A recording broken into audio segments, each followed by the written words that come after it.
in here with the Standard of Truth podcast, where we discuss all things social, cultural, political, and theological from a biblical perspective. And right now, I actually want to add another category to that long list of things that I like to talk about. And we're going to add economics. I'm sure you've just seen or have been hearing the news all day. The stock market is crashing. Now, I didn't really need the stock market to crash to remind me or to confirm for me that people are really hurting bad out here. We're struggling. I was just texting a girlfriend of mine and I was like, girl, I know everybody broke. We was broke before this happened, right? And there are people who gonna be broke and even more feeling worse after this has happened. So the stock market is down. We have a shadow government. We don't know who is in charge. Kamala is nowhere to be found, and Joe is out probably eating some Jell-O and taking a nap. And the reason why I wanted to do this video, not necessarily to point fingers, even though I feel it is important for us to point fingers, but it's deeper than that.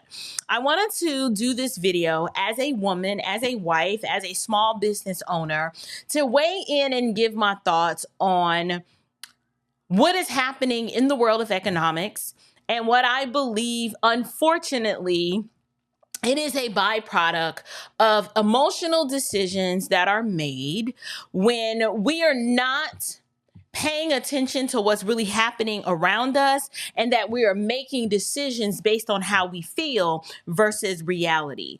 And listen, y'all are not going to like this, but hey, here it goes. I'm about to say it. As a female, I want to weigh in on this discussion, and I just want to kind of tie it into the culture and what's going on right now, and just some observations that I have seen. We have this huge segment of the population that are females that want to vote for Kamala Harris, and they can't point to any particular policy or economic initiative that she has laid out as to why they believe that she would be good for the country, but they just want to vote for her anyway because, she's Black and she got a silk press and she's cute and she went to Howard and she's an AKA.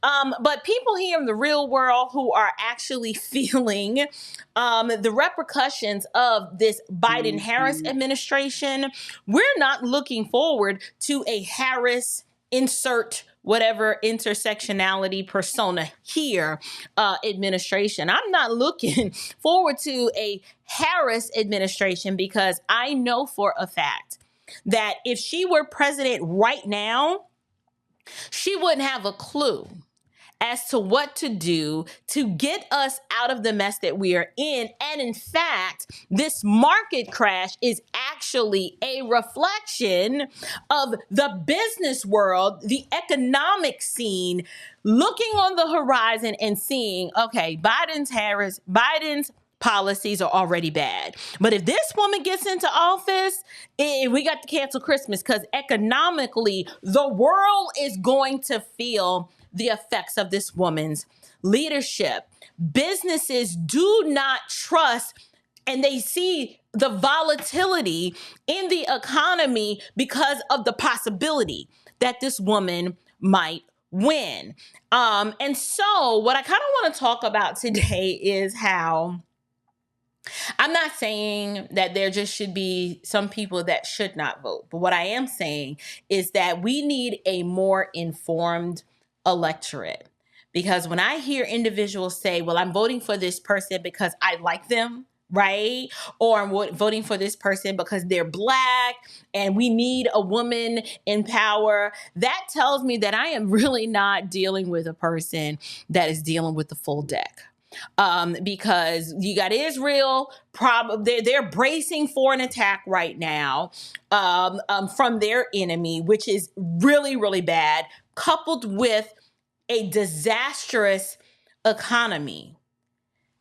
Do you believe that Kamala is actually someone that can just jump in on day one and know exactly what to do and know exactly what decision is going to be best for the will of the people and for the good of the country? No, I'm going to demonstrate to you I'm going to demonstrate to you with her own words why I know for a fact that she ain't got a clue as to what she's doing and what she even intends to do if she were to get in office as it relates to our economic future. Take a look at this. What else are you going to do to fix this problem with inflation?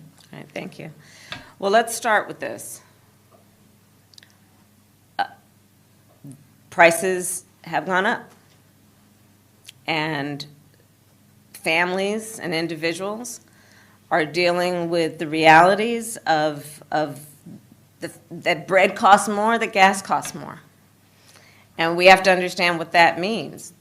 That's about the cost of living going up. That's about having to stress and stretch limited resources. That's about a source of stress for families that is not only economic, but is on a daily level, something that is a heavy weight to carry. So it is something that we take very seriously, very seriously. And we know from the history of this issue in the United States that when you see these prices go up, it has a direct impact on the quality of life for all people in our country. So it's a big issue, and we take it seriously. And it is a priority, therefore.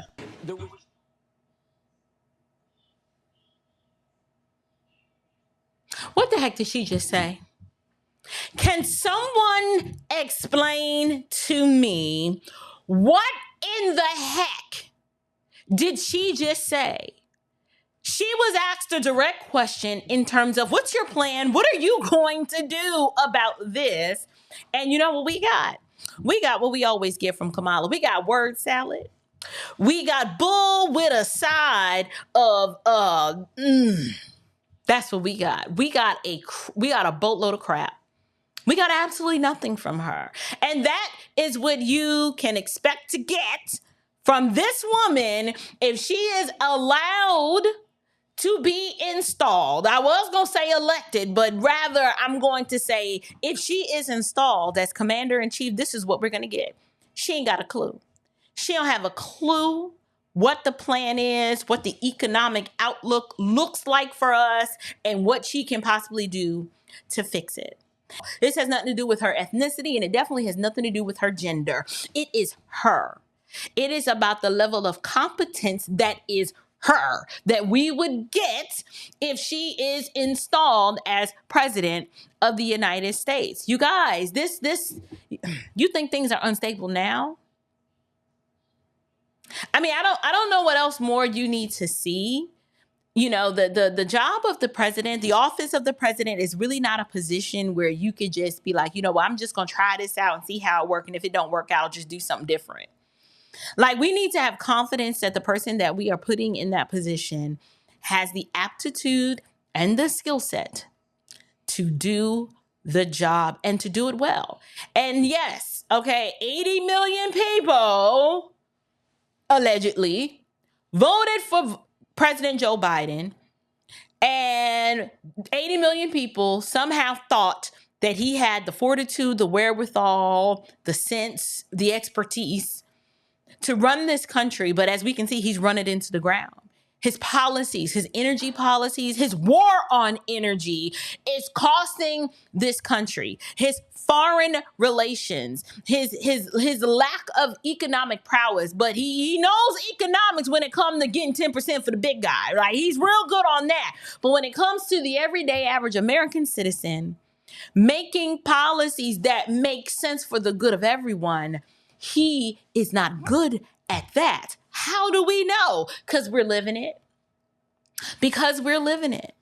And now that we're in a situation where the stock market is crashing, we're just a few months away from an election, and this is the woman that you guys want to vote for because she's Black and an AKA, and she went to Howard. That's what we have. That is all. That's all, folks. That's all we got. We ain't got nothing of substance. And sadly, there are going to be people who vote and support this lack of substance. And I would argue it's because they lack substance. I don't know what else to call this other than a mass retardation coupled with ethnic idolatry, willful ignorance and I don't know. I'm running out of words. I don't know what else to call it. But here's what I will say. This country is not in a good place. And if you name the name of Christ, if you are a believer, I am encouraging you to be steadfast, immovable, always abounding in the word of the Lord. The Lord promises to provide and take care of his children. But I do believe that we are approaching some pretty dark days ahead. Let me just give you a little bit of insight as to just how dark and bleak this economy really is. Day before yesterday, I'm in the home furnishings industry. And so our regular trade magazine, we get the digital copy every morning. And Babcock Furniture, which is a huge corporate furniture retailer, particularly down in the South, you guys, they've filed Chapter 11 bankruptcy. They're going out of business. That's one of my direct competitors. They are going out of business. Babcock will be no more when they finish liquidating and selling off their assets. And they're not the only one. Ashley Home Store has been closing up home stores all over the place. Now, I don't think Ashley's going under, but they are definitely scaling back and scaling down, and they are lessening their footprint in the market. Why? Because when the real estate market is down, people don't have money to buy furniture and mattresses. They're not beautifying their spaces. They are trying to live and survive. So I'm telling you firsthand, I have a firsthand knowledge and experience. Observable reality. It's something that I am always saying on this channel to get you guys to understand that it is not, you can listen to what these people say all day long, but they are lying to you. You need to look around. Look at the restaurants that are closing down in your community. Look at the small businesses that are shuttering and closing their doors barely with a month's notice. They are here today, gone tomorrow. And you're complaining and talking about everything closing up in our community. They don't want us to have nothing. No smart girl. No smart boy. That's not what's happening. It's reflective of the economy. Wages are down. People are not gainfully employed.